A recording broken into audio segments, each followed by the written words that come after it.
안녕하세요. 저는 김포에 사는 30대 후반의 여자입니다. 저는 현재 말을 잘 못하시는 시어머니를 보살피며 하루하루를 살아가고 있습니다. 반년 전까지만 해도 저희 시어머니께서는 제게 조잘조잘 말을 잘 하셨었어요. 하지만 저희에게 벌어진 한 사건으로 인해서 실어증이 생기고 만 것인데요. 저와 남편은 사내 연애를 하면서 동료들 몰래 사랑을 키워나갔어요. 둘 다 늦은 나이에 만났지만 마음만큼은 20살 새내기들 못지않게 풋풋했죠. 저희는 나름 비밀 연애한다고 했는데 청첩장을 돌리니 다들 알고 있었다면서 둘이 언제 결혼할지 직원들끼리 궁금해했다고 말을 하더라고요. 회사에서 필사적으로 모르는 척 하려고 했는데 오히려 그게 더 티났다고 하면서요. 저희 남편은 위로 누나 둘을 둔 막내 아들이에요. 오빠가 있어서 성격이 털털하고 자주 덤벙거리는 저와는 다르게 누나들이 있어서 그런지 정말 세심한 남편이었어요. 제가 생리통으로 고생할 때도 표정만 보고 알아서 척척 잘 챙겨주더라고요. 어디 놀러가면 하나부터 열까지 알아서 계획을 짜오고 여행 가서도 혹시 두고 온 물건이 없는지 다 챙겨주고 정말 세상에 둘도 없을 자상한 남편이었습니다. 단 하나의 단점이 있다면 누나 둘을 뒀다는 사실이에요. 신우들은 제가 결혼해서 식구가 됐을 때부터 탐탁치 않아 하는 눈치였어요. 말투와 표정을 보면 신우들과 한 공간에 같이 있기 싫었어요. 말을 몇 초만 섞어도 기분이 확 나빠지게 만드는 재주가 있으신 분들이에요. 저희 시어머니는 다른 집과 다르게 남편보다 신우들을 더 이뻐하시더라고요. 어디서 좋은 게 하나라도 생기면 신우들에게 주기 바쁘셨어요. 누가 보면 남편을 밖에서 데리고 오네라는 생각이 들 만큼 차별을 하셨어요. 하지만 남편은 그런 시어머니의 모습에도 아무 불만이 없더라고요. 한 번은 제가 신우들만 챙기는 어머님이 서운하지 않냐고 물은 적이 있었어요. 당신은 어머님께서 형님들만 챙기는 거 서운하지 않아? 나였으면 엄청 기분 나쁠 것 같은데 당신은 안 그래? 나? 아무 생각 없는데? 우리 엄마 저러는 거 누나들한테 미안해서 그런 거야. 엄마는 늘 마음의 짐을 하나 들고 다니고 있었거든. 마음의 짐? 그게 뭔데? 어머님이 형님들한테 잘못한 거라도 있어? 엄마가 잘못한 건 아니고 아마 당신도 차차 알게 될 거야. 엄마가 말하기 전까진 아는 척하지 말고 먼저 말씀해 주실 때까지 기다려줘. 알겠지? 아무래도 시어머니께서 신우들에게 진 빚이 있어서 잘해주신 것 같았어요. 근데 그 빚을 얼마나 졌는지 모르겠지만 시아버지의 재산을 주실 정도로 큰 빚이었나 봐요. 시아버지께서 사업에 성공해서 어마무시한 재산을 시어머니께 남기고 병으로 몇 년 전에 돌아가셨어요. 그리고 그 재산의 일부를 신우들에게 생활비에 보태 쓰라고 하시면서 선뜻 주셨고요. 신우들은 그 돈으로 자신들을 치장하는데 사치를 부리기 시작했어요. 그래서 돈이 금방 바닥을 보이고 말았고 그 뒤로 시어머니에게 돈 받아가는 게 일상이 되었죠. 시어머니께서는 어디에 쓸 것인지 물어보지도 않고 달라는 대로 주셨었어요. 남편에게도 재산의 일부를 줬었는데 남편은 안 받겠다고 거절을 했다더라고요. 자기도 돈 버니까 이 돈은 시어머니 노후 자금에 보태려고 하면서요. 하지만 시어머니께서는 돈이 든 통장을 들고 저를 찾아오셨고 남편 몰래 그 통장을 제게 건네주시더라고요. 아가, 내가 우리 막둥이한테 주려던 건데 막둥이가 한사코 안 받는다고 거절을 하는구나. 너가 대신 받아서 너희 생활하는데 보태 쓰거라. 어머님, 남편이 안 받은 거라면 저도 받을 수가 없어요. 이 돈으로 어머님 쓰고 싶은 곳에 쓰세요. 그동안 자식들 키우면서 얼마나 고생하셨어요. 아니다. 그럴 것 없어. 이미 딸내미들한테도 생활비에 쓰라고 줬는데 아들만 안 받으면 쓰나. 정 그러면 막둥이한테는 아무 말 하지 말고 들고만 있어줘. 어머님, 남편이 제가 통장 받은 거 알면 엄청 화낼 거예요. 저 남편한테 혼나기 싫어요. 그러니 얼른 통장 가방에 다시 넣으세요. 아가, 이건 내 마음이 들어가 있는 것인데 그냥 모르는 척 받아만 주면 안 되겠니? 쓰든 안 쓰든 아무 상관없어. 그냥 이 CM이 마음이니 받아주면 좋겠구나. 저는 결국 시어머니의 성화에 못 이겨 통장을 받아들었어요. 정말 남편 몰래 이렇게 받아도 되나 싶었지만 시어머니의 눈을 보니 안 받으면 안 될 것 같았어요. 그리고 통장에 찍힌 액수가 얼마인지 확인도 하지 않고 서랍 안 깊숙이 넣어두었습니다. 언젠간 이 통장을 다시 어머니께 돌려드리겠다고 생각했어요. 그러다 얼마 후 시댁에 놀러 갔는데 시어머니께서 흔적도 없이 사라지신 거예요. 평소 엄청 깔끔하신 분이시라 정리정돈을 잘하시던 어머님이셨는데 문 앞에 있던 신발들이 다 헝클어져 있어서 이상한 느낌이 들기 시작했어요. 평소 어디 가시면 가신다고 늘 제게 전화해서 이야기를 하셨었거든요.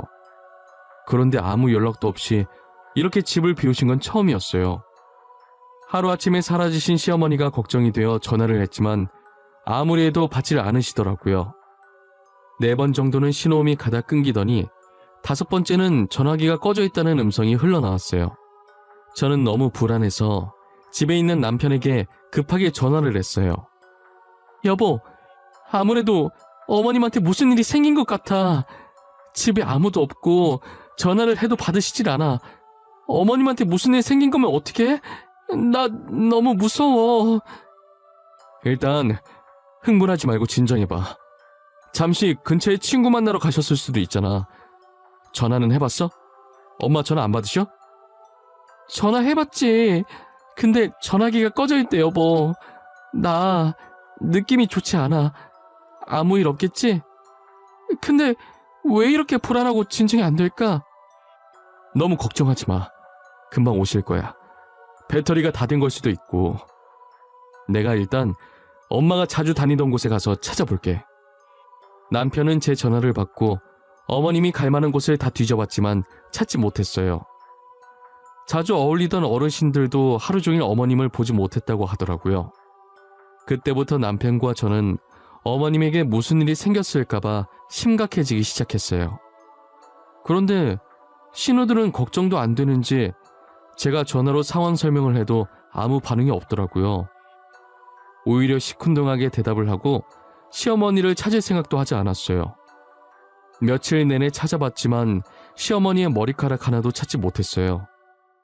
신우와 아주버님들은 그런 저희를 보고 너무 유난 아니냐고 하더라고요. 엄마 어디 멀리 놀러 갔겠지. 괜히 일 크게 만들지 말고 가만히 있어. 기다리면 어련히 알아서 오실까. 그러니까 올케 너무 유난이다. 누가 보면 올케가 자식인 줄 알겠어. 시어머니 없으면 좋은 건 며느리 아닌가? 형님들 무슨 말씀을 그렇게 하세요. 형님 어머니시잖아요. 어떻게 어머니가 사라지셨는데 딸이라는 사람들이 이렇게 아무렇지 않을 수가 있는 거예요? 처남댁, 장인어른이 남겨주신 재산으로 어디 여행이라도 가신 것 같은데 진짜 왜 이렇게 오버를 하는 거야? 지금 선 넘으려고 해? 아주버님, 제가 언제 뭘 얼마나 선을 넘으려고 했는데요. 말씀해보세요. 며느리가 시어머니 걱정하는 게 그게 그렇게 선 넘는 행동인가요? 누나들도 너무하고 매형들도 너무하네요. 엄마가 사라졌는데 걱정이 안 되세요? 걱정하는 척이라도 한번 해보세요. 무슨 근거로 여행 갔다고 확신하시는 건데요? 내 말이 그 말이야. 어떻게 그리도 확신하세요? 도대체 어머니께서 그 나이에 혼자서 어디를 가시겠어요? 저 실종 신고를 해서라도 어머님 찾을 거예요. 남편과 저는 표정 하나 안 변하는 신우와 아주버님들에게 한마디씩 하고 시댁을 나왔어요. 그 길로 곧장 경찰서로 달려가서 실종 신고를 했습니다. 저희는 그렇게 3년이 지나도 시어머니의 소식을 들을 수 없었어요. 도대체 어디서 뭘 하시는 건지 저희 앞에 나타날 생각을 하지 않으셨죠. 그러다 누군가 우리 집 문을 다급하게 부서질 정도로 세게 두드리더라고요. 도대체 이른 아침부터 누가 저렇게 매너 없이 문을 두드리냐고 한 소리 할 생각으로 문을 확 제쳤는데 시어머니가 바로 앞에 서 있더라고요. 저는 잠이 덜 깨서 잘못 본 건 줄 알고 눈을 비비고 다시 봤는데 저희 시어머니가 맞았어요. 새하얀 병원복을 입은 채로 맨발에 땀을 뻘뻘 흘리면서 서 계시더라고요. 어머님, 진짜 저희 어머님 맞으세요? 저 지금 잘못 본 거 아니죠? 도대체 어디서 뭘 하다가 이제 나타나신 거예요? 저희가 얼마나 걱정했는 줄 알아요? 아가, 나 좀 살려다오. 나 다시 돌아가고 싶지 않아. 그러니 나 좀 제발 살려다오. 지금 네 신호들 제정신이 아니야. 제발 나 좀 살려줘. 어머니, 왜 그러세요? 진정하고 천천히 다시 말씀해보세요. 살려달라니요? 형님들이 뭘 어쨌는데요? 네가 제발 신호들 좀 말려봐라. 어? 나 정신병원에 다시 가기 싫어. 너무 무서워. 다들 진짜 제정신이 아니야. 아무도 모르는 곳으로 나 좀 숨겨줘. 어? 정신병원이요? 그게 무슨 말이에요, 어머님? 일단 제가 저희 친정에 데려다 드릴게요. 형님들 저희 친정 모르니까 거기는 안전할 거예요. 걱정 마세요. 저는 흥분해서 횡설수설하시는 시어머니를 모시고 저희 친정집으로 데리고 갔어요. 갑자기 찾아온 것도 모자라 병원복 차림인 사돈을 보고 엄마는 많이 놀라신 눈치였지만 제가 나중에 다 설명하겠다고 하고 잠시만 머물 수 있게 해달라고 부탁했어요. 신우들에게는 시어머니에 대해 따로 알리진 않았어요. 하지만 병원에서 신우들에게 연락을 한 것인지 신우들이 저희 집으로 들이닥친 거예요. 오자마자 정신 나간 사람 마냥 미친 듯이 저희 집을 뒤지기 시작하더라고요. 엄마 왔지? 어디 갔어? 엄마 어디로 빼돌렸냐고! 여기로 온 거 아니까 당장 나오라고 해. 3년 전에 사라진 시어머니를 갑자기 여기서 왜 찾아요? 여기로 온 거 알고 있다고요? 혹시 시어머니 만나셨어요? 어디서요? 그건 몰라도 돼. 진짜 여기 안 왔어? 분명히 여기 말곤 갈 곳 없는데 그 할망구 도대체 어디로 사라진 거야? 어디서 시어머니 비슷한 사람을 보고 따라 들어온 건진 모르겠는데 저희 집에 지금 저랑 남편밖에 없어요. 그래도 계속 여기서 이러고 있으실 건가요?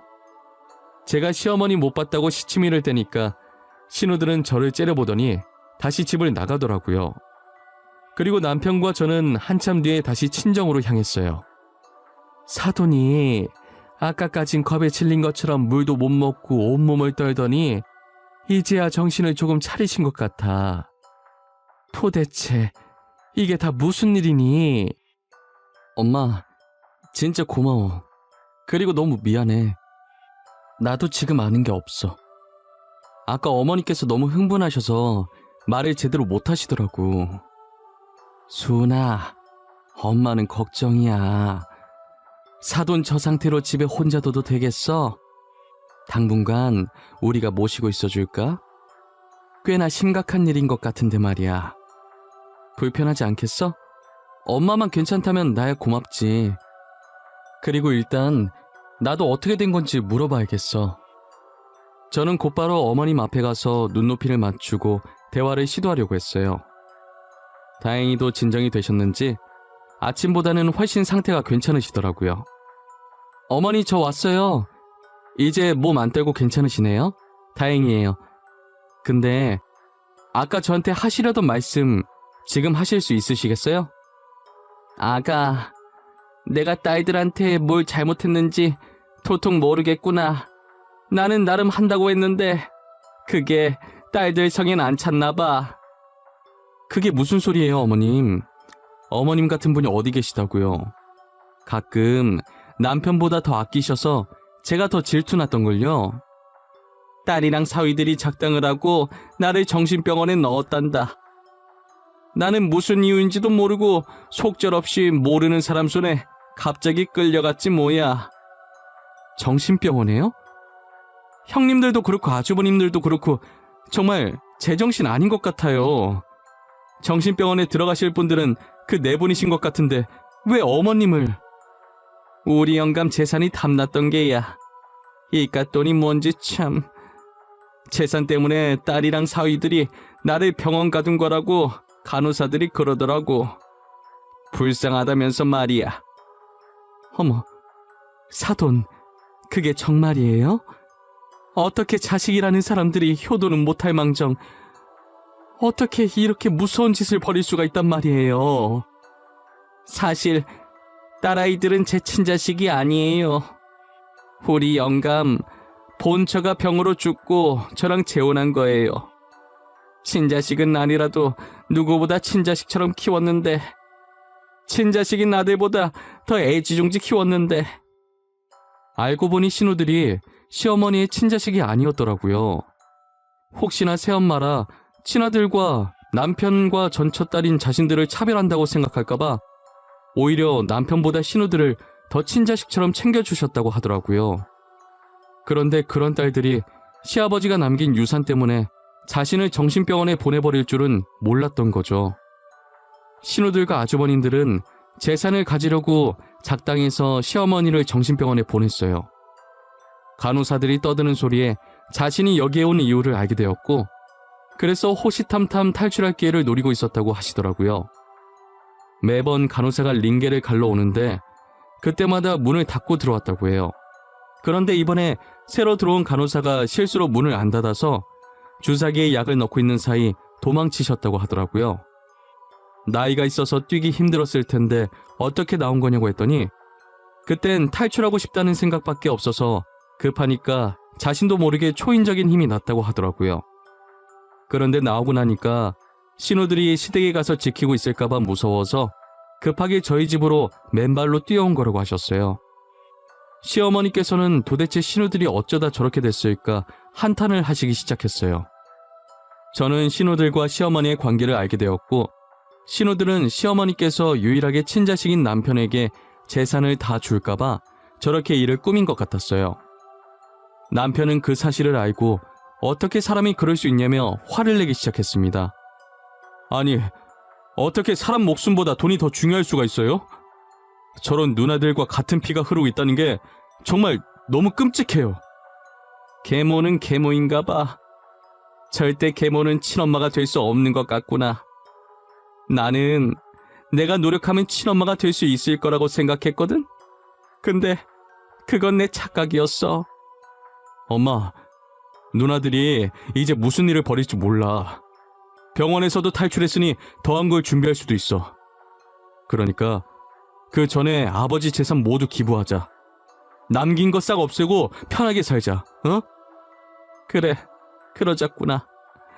나도 이제 편하게 살고 싶구나. 나도 이만큼 노력했으면 많이 한 것 같다. 이젠 너 하나만 보고 살고 싶구나. 저희는 시어머니를 집으로 모시고 왔고, 신우들도 저희 집으로 불렀어요. 그리고 남편이 시아버지의 재산에 대해 운을 떼기 시작했어요. 우리 아버지 재산 사회에 기부하기로 했어.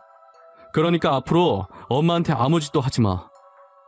더 이상 이 돈으로 인해 피해받는 사람이 없었으면 좋겠어. 뭐? 너 지금 뭐라 그랬어? 기부? 누구 마음대로 기부를 해? 우리 아버지 돈을 왜 네 멋대로 기부를 한다고 난리야? 야, 왜 네 마음대로 결정하는데? 우리도 아버지 자식이야. 절대 기부 못해. 당장 우리 아버지 돈 내놔. 내놓으라고! 한두 살 먹은 어린애도 아니고 때 좀 그만 써. 이러는 것도 진짜 지겹다. 도대체 엄마가 무슨 잘못을 해서 이렇게까지 하는 건데? 아, 난 모르겠고 빨리 아버지 돈이나 내놔. 이 집 엎어버리기 전에 내놓으라고. 나 그 돈 없으면 이혼할 수도 있어. 그러니까 얼른 내놔. 우리도 돈 없어. 이미 변호사 만나서 기부하는 걸로 얘기 다 끝났거든. 그러니까 엄한 우리 엄마 그만 잡아. 알겠어? 남편의 말에 신우들이 만만한 시어머니께 돈 내놓으라고 달려들기 시작하더라고요. 시어머니께서는 난리치는 꼴을 보다가 충격을 받고 쓰러지셨어요. 병원에 나온 지 얼마 되지 않아서 그토록 가기 싫어했던 병원에 다시 들어가게 되었죠.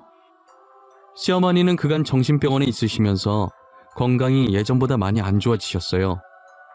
거기에 충격으로 실어증까지 오셨고 병원 신세를 피할 수 없게 되었죠. 신우들은 시어머니께서 입원을 하시는 동안 병문안을 한 번도 안 오더라고요. 시어머니의 병간호는 제가 하게 되었어요. 시어머니께서는 늘 제게 미안함과 고마움이 담긴 눈빛으로 저를 바라보셨어요. 말을 못하시지만 저한테 진심은 잘 전해지더라고요. 저는 비록 대답은 못하시지만 그래도 심심하지 않게 시어머니께 조잘조잘 말을 걸었어요. 언젠간 제 진심도 시어머니께 잘 전해져서 다시 예전처럼 말을 할 수 있길 바랐어요. 그리고 얼마 뒤 바짝 마른 손으로 제게 쪽지를 한 장 건네주셨는데 글씨가 삐뚤삐뚤 적혀 있더라고요. 저번에 제게 줬던 통장에 들어있는 액수를 한번 확인해 보라고 하셨어요. 시아버지의 재산 반이 그 통장에 들어있다고 하시면서요. 시어머니께서는 언젠간 신우들이 돈 때문에 무슨 일을 저지를 거라는 걸 아셨던 것 같아요. 물론 이렇게 패륜적인 방법을 쓰실 줄은 몰랐겠지만요. 그래서 예전부터 미리 돈을 빼돌려 통장에 넣은 뒤 저희에게 주시고 이 사건으로 신우들 앞에서는 재산을 전부 기부하는 척 하신 거예요. 신우들은 현재 줄줄이 이혼을 당하고 있는 것 같았어요. 알고 보니 시아버지께서 꽤나 큰 기업을 운영하셨기 때문에 가지고 계신 재산이 많을 거라는 걸 알고 그걸 노리고 접근했던 중소기업 운영하는 남자들이었어요. 하지만 이제 돈을 기부하고 없다는 걸 안 뒤로 더 이상 신우가 쓸모가 없으니 헤어지자고 한 모양이에요. 신우들이 돈돈 거리는 데엔 다 이유가 있었구나 싶으면서도 아무리 돈이 급해도 그렇지 자신을 키워준 엄마를 이렇게까지 해야 했나 싶었어요.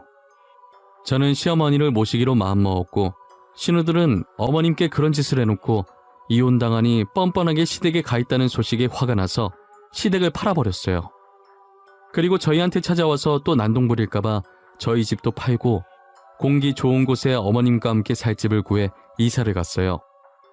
현재 신우들이 어떻게 살고 있는지 소식을 들을 수 없었어요. 저희 가족은 이사와 동시에 신우들과 연을 모두 끊어버렸거든요. 어머니도 더 이상 신우들이 보고 싶지 않으시다고 했고요. 뭐 둘이서 똘똘 뭉쳐서 잘 살고 있겠죠. 그리고 최근에 저희에게 정말 기쁜 소식이 하나 있어요. 시어머니께서 다시 말을 조금씩 하시기 시작했어요. 아직은 간단한 말만 하시지만 그래도 다행이에요. 앞으로 제가 옆에 있으면서 딸 노릇도 해보려고 해요. 성격이 너무 털털해서 애교를 잘 부릴 수 있을지 모르겠지만 노력해보려고요. 긴 이야기 들어주셔서 감사해요. 늘 건강하시고 하시는 일 모두 이루시길 바랄게요.